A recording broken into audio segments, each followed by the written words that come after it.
परमेश्वर के दैनिक वचन। परमेश्वर मनुष्य के परिणाम और परिणाम निर्धारण के मानकों को कैसे तय करता है। इससे पहले कि तुम्हारा अपना कोई दृष्टिकोण या निष्कर्ष हो, तुम्हें सबसे पहले अपने प्रति परमेश्वर की प्रवृत्ति को और वो क्या सोच रहा है इसे समझना चाहिए, और तब तुम्हें निर्णय लेना चाहिए कि तुम्हारी सोच सही है या नहीं। परमेश्वर ने मनुष्य के परिणाम को निर्धारित करने के लिए कभी भी समय का माप की इकाई के रूप में उपयोग नहीं किया है, और न ही कभी उसने परिणाम निर्धारित करने के लिए किसी व्यक्ति द्वारा सहे गए कष्ट की मात्रा का उपयोग किया है। तब परमेश्वर किसी व्यक्ति के परिणाम को निर्धारित करने के लिए मानक के रूप में किसका उपयोग करता है? समय के आधार पर परिणाम निर्धारण लोगों की धारणाओं के सर्वाधिक अनुरूप होता है। इसके अलावा ऐसे लोग अक्सर नजर आ जाएंगे जिन्होंने किसी समय बहुत कुछ समर्पित किया था, खुद को बहुत खपाया था, बड़ी कीमत चुकाई थी और बहुत कष्ट सहा था। ये वे लोग हैं जिन्हें तुम लोगों की दृष्टि में परमेश्वर द्वारा बचाया जा सकता है। जो कुछ ये लोग दिखाते हैं और जीते हैं, वो मनुष्य का परिणाम निर्धारित करने के लिए परमेश्वर द्वारा तय मानकों के बारे में लोगों की धारणाओं के अनुरूप है। तुम लोग चाहे जो मानो, मैं एक एक करके इन उदाहरणों को सूचीबद्ध नहीं करूंगा। संक्षेप में, अगर कोई चीज परमेश्वर की सोच के अनुसार मानक नहीं है, तो वो मनुष्य की कल्पना की उपज है, और ऐसी सारी चीजें उसकी धारणाएं हैं। अगर तुम आंख बंद करके अपनी धारणाओं और कल्पनाओं पर ही जोर देते रहो, तो क्या परिणाम होगा? स्पष्ट रूप से इसका परिणाम केवल परमेश्वर के द्वारा तुम्हें ठुकराना हो सकता है, क्योंकि तुम हमेशा परमेश्वर के सामने अपनी योग्यताओं का दिखावा करते हो, परमेश्वर से स्पर्धा करते हो और उससे बहस करते हो। तुम लोग परमेश्वर की सोच को समझने का प्रयास नहीं करते, न ही तुम मानव जाति के प्रति परमेश्वर की इच्छा और प्रवृत्ति को समझने की कोशिश करते हो। इस तरह तुम सबसे अधिक अपना सम्मान बढ़ाते हो, परमेश्वर का नहीं। तुम स्वयं में विश्वास करते हो, परमेश्वर में नहीं। परमेश्वर ऐसे लोगों को नहीं चाहता, न ही वो उनका उद्धार करेगा। यदि तुम इस प्रकार का दृष्टिकोण त्याग सको और अतीत के अपने उन गलत दृष्टिकोणों को सुधार लो, यदि तुम परमेश्वर की अपेक्षाओं के अनुसार आगे बढ़ सको, अगर तुम परमेश्वर का भय मानने और बुराई से दूर रहने के मार्ग का अभ्यास कर सको, अगर तुम सभी चीजों में परमेश्वर को महान मानकर उसका सम्मान करो, खुद को और परमेश्वर को परिभाषित करने के लिए अपनी निजी कल्पनाओं, दृष्टिकोणों या आस्था का सहारा न लो, बल्कि सभी मायनों में परमेश्वर के इरादों की खोज करो, मानवता के प्रति परमेश्वर की प्रवृत्ति का एहसास करो और समझो, परमेश्वर के मानकों पर खरा उतरकर परमेश्वर को संतुष्ट करो, तो ये शानदार बात होगी। इसका अर्थ ये होगा कि तुम परमेश्वर का भय मानने और बुराई से दूर रहने के मार्ग पर कदम रखने वाले हो। अगर परमेश्वर लोगों के सोचने के ढंग, उनके विचारों और दृष्टिकोणों का उपयोग मनुष्य के परिणाम को निर्धारित करने के लिए एक मानक के रूप में नहीं करता, तो वो किस प्रकार के मानक का उपयोग करता है? वो मनुष्य के परिणाम को निर्धारित करने के लिए परीक्षणों का उपयोग करता है। मनुष्य के परिणाम को निर्धारित करने हेतु परमेश्वर के परीक्षणों का उपयोग करने के दो मानक हैं। पहला तो परीक्षणों की संख्या है जिनसे होकर लोग गुजरते हैं, और दूसरा मानक इन परीक्षणों का लोगों पर परिणाम है। ये दो सूचक हैं जो मनुष्य का परिणाम निर्धारित करते हैं। आओ अब हम इन दो मानकों पर विस्तार से बात करें। सबसे पहले, जब परमेश्वर तुम्हारा परीक्षण करता है तो परमेश्वर तुम्हें स्पष्ट रूप से अवगत कराएगा कि तुम्हारे ऊपर परमेश्वर का हाथ है और उसी ने तुम्हारे लिए इस परिस्थिति की व्यवस्था की है। तुम्हारे आध्यात्मिक कद की अपरिपक्वता की स्थिति में ही परमेश्वर तुम्हारी जांच करने के लिए परीक्षणों की व्यवस्था करेगा। ये परीक्षण तुम्हारे आध्यात्मिक कद और तुम जो कुछ समझने और सहन करने योग्य हो उसके अनुरूप होते हैं। तुम्हारे कौन से हिस्से की जांच की जाएगी? परमेश्वर के प्रति तुम्हारी प्रवृत्ति की जांच की जाएगी। क्या यह प्रवृत्ति अत्यंत महत्वपूर्ण है? निश्चित रूप से यह महत्वपूर्ण है। इसका विशेष महत्व है। मनुष्य की ये प्रवृत्ति ही वो परिणाम है जो परमेश्वर चाहता है। इसलिए जहां तक परमेश्वर की बात है, ये सबसे महत्वपूर्ण बात है। वरना परमेश्वर इस तरह के कार्य में लगकर लोगों पर अपने प्रयास व्यर्थ नहीं करता। इन परीक्षणों के माध्यम से परमेश्वर अपने प्रति तुम्हारी प्रवृत्ति देखना चाहता है। वो देखना चाहता है कि तुम सही पथ पर हो या नहीं। वो ये भी देखना चाहता है कि तुम परमेश्वर का भय मानकर बुराई से दूर रह रहे हो या नहीं। इसलिए समय विशेष पर, चाहे तुम बहुत सा सत्य समझो या थोड़ा सा, तुम्हें परमेश्वर के परीक्षण का सामना तो करना ही होगा। और जैसे जैसे तुम अधिक सत्य समझने लगोगे, परमेश्वर उसी के अनुरूप तुम्हारे लिए परीक्षणों की व्यवस्था करता रहेगा। और जब फिर से तुम्हारा सामना किसी परीक्षण से होगा, तो परमेश्वर देखना चाहेगा कि इस बीच तुम्हारा दृष्टिकोण, तुम्हारे विचार और परमेश्वर के प्रति तुम्हारी प्रवृत्ति में कोई विकास हुआ है या नहीं। कुछ लोग सोचते हैं, परमेश्वर हमेशा लोगों की प्रवृत्ति क्यों देखना चाहता है? क्या उसने देखा नहीं कि लोग किस प्रकार सत्य को अभ्यास में लाते हैं? वो अभी भी लोगों की प्रवृत्ति क्यों देखना चाहता है? ये निरर्थक बात है। चूंकि परमेश्वर इस तरह से कार्य करता है, तो जरूर उसमें परमेश्वर की इच्छा निहित होगी। परमेश्वर हमेशा किनारे रहकर लोगों को देखता है, उनके हर शब्द और कर्म को देखता है, उनके हर कर्म और कृत्य पर नजर रखता है, उनकी हर सोच और हर विचार का भी अवलोकन करता है।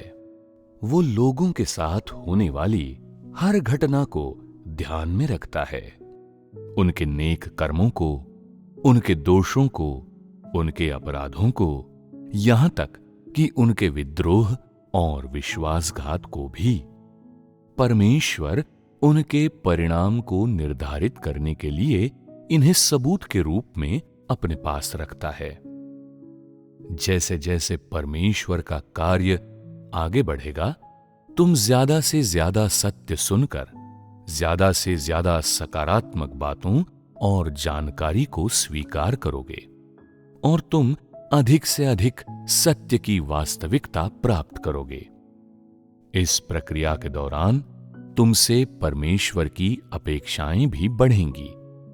उसके साथ साथ परमेश्वर तुम्हारे लिए और भी कठिन परीक्षणों की व्यवस्था करेगा। उसका लक्ष्य ये जांच करना है कि इस बीच परमेश्वर के प्रति तुम्हारी प्रवृत्ति में कोई विकास हुआ है या नहीं। निश्चित रूप से इस दौरान परमेश्वर तुमसे जिस दृष्टिकोण की अपेक्षा करता है वो सत्य वास्तविकता की तुम्हारी समझ के अनुरूप होगा।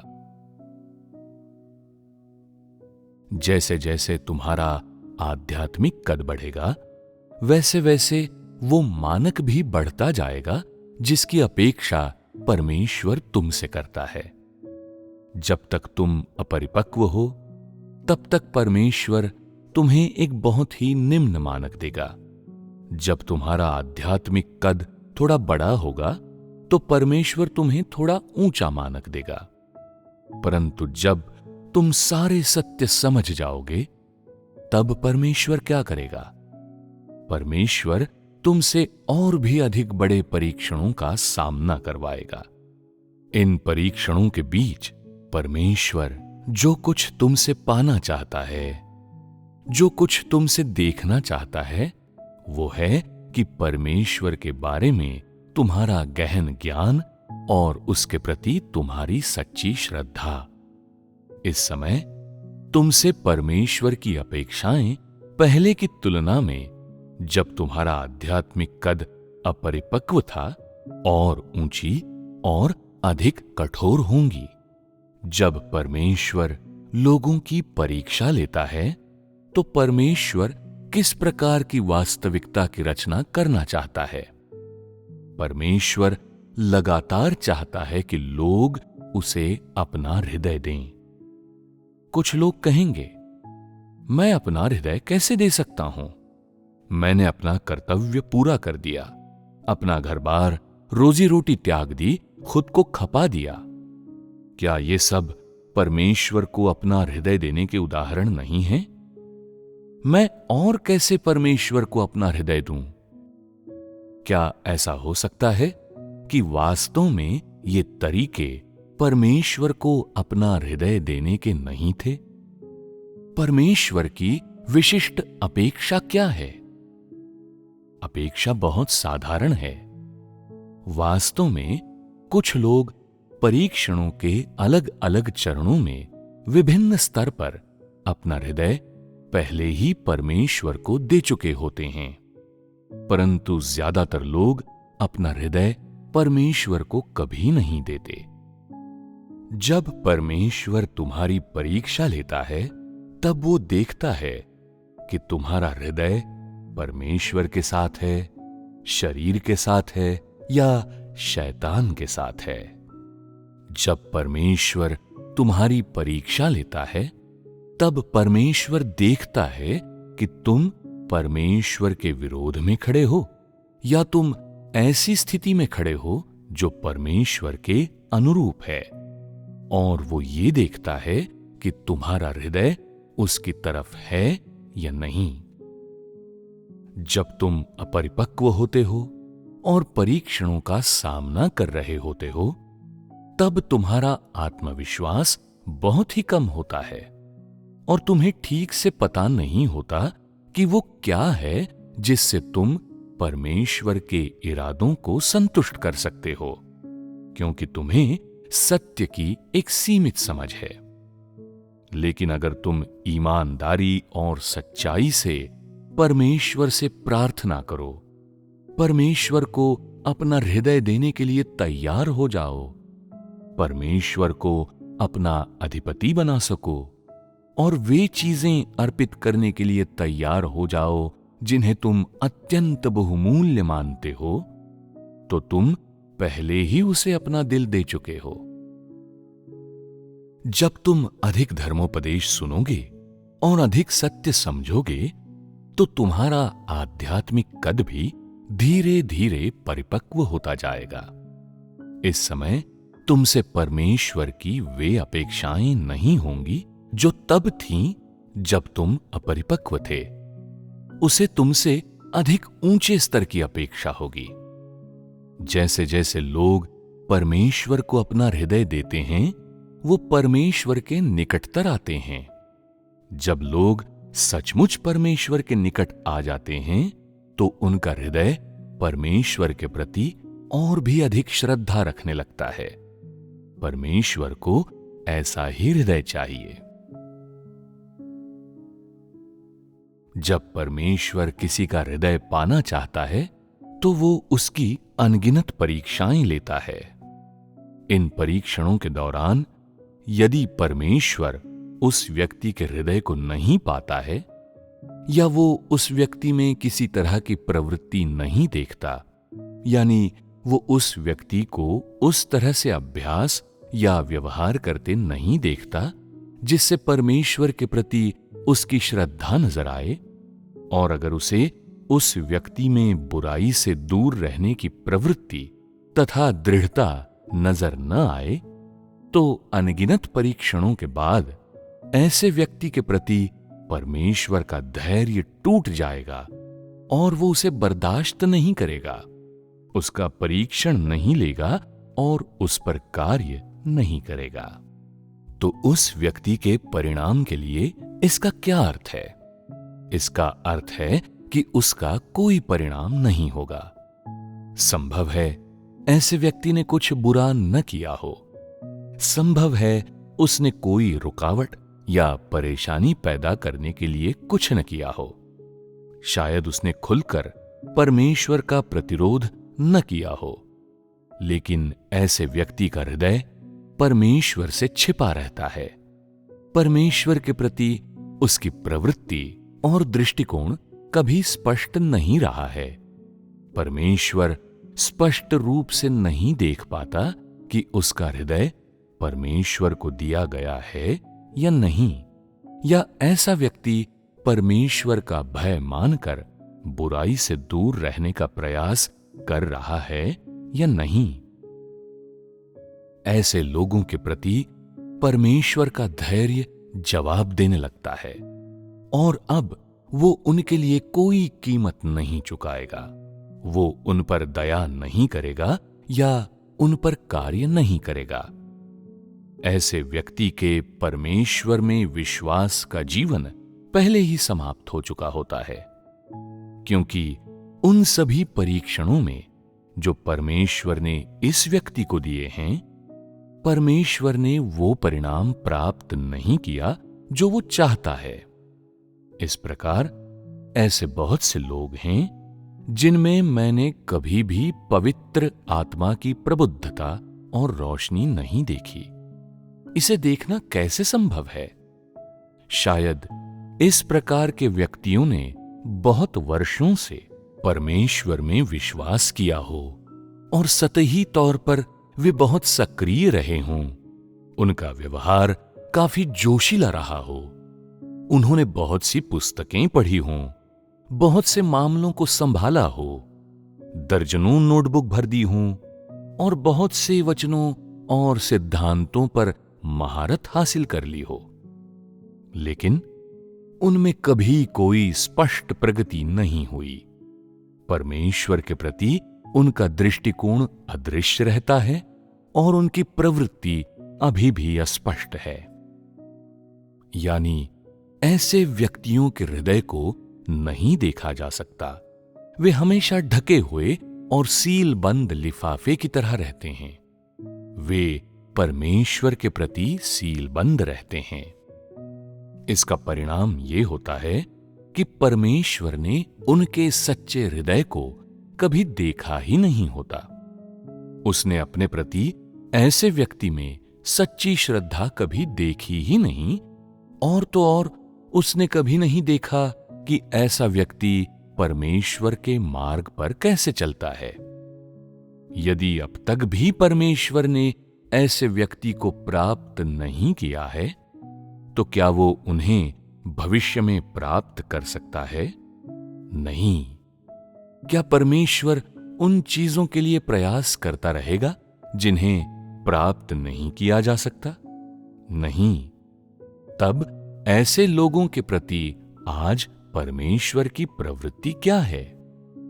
वो उन्हें ठुकरा देता है, उन पर ध्यान नहीं देता। वो उन्हें अनदेखा कर देता है। परमेश्वर ऐसे लोगों पर ध्यान नहीं देता, वो उन्हें ठुकरा देता है। तुम लोगों ने इन बातों को बहुत शीघ्रता से, बहुत सटीकता से याद कर लिया है। ऐसा लगता है कि जो कुछ तुम लोगों ने सुना है वो सब तुम्हारी समझ में आ गया। कुछ लोग ऐसे होते हैं जो परमेश्वर के अनुसरण के आरंभ में अपरिपक्व और अज्ञानी होते हैं। वे परमेश्वर की इच्छा को नहीं समझते, न ही वे ये समझते हैं कि उसमें विश्वास करने का क्या अर्थ है। वे परमेश्वर में विश्वास करने, उसका अनुसरण करने के मानव निर्मित और गलत मार्ग को अपना लेते हैं।